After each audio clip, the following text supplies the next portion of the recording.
be doing another more concise bread demo. So to start, I will be adding the flour and the water together.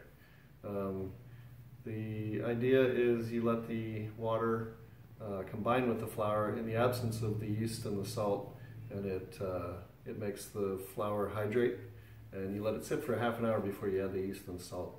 So the first step is I'm going to measure out my flour and my water and mix them together. I like to use gram measurements. You can use cups if you like.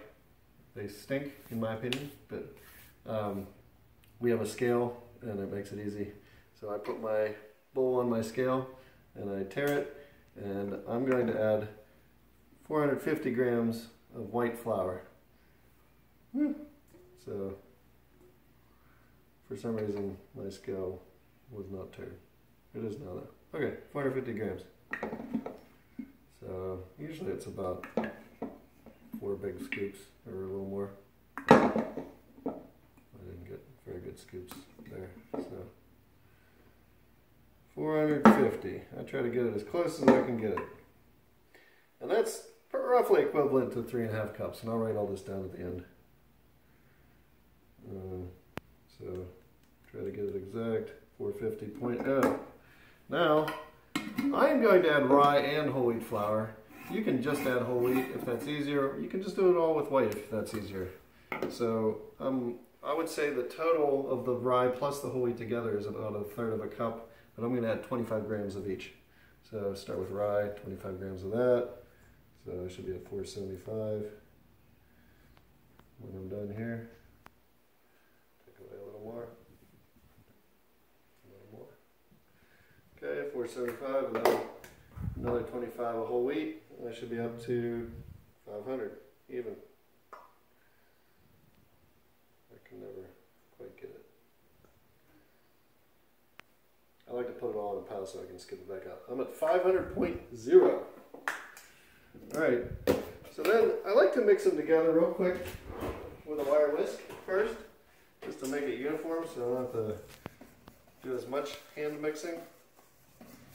So I just kind of get the flours combined the best I can.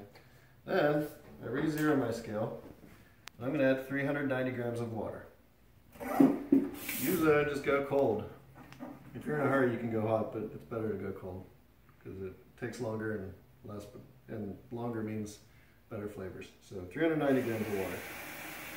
And I just watch my scale until it gets to 390. If you're using cups, I'll have to look that up for you. I'm about 5 grams short here.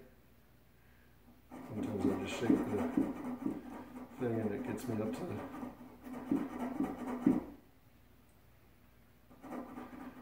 there we go.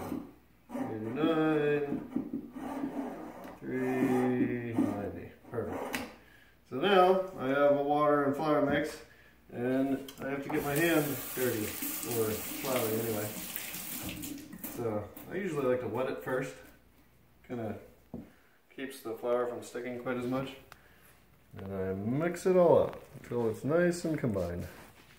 Usually takes a little bit of squeezing and pinching and mixing.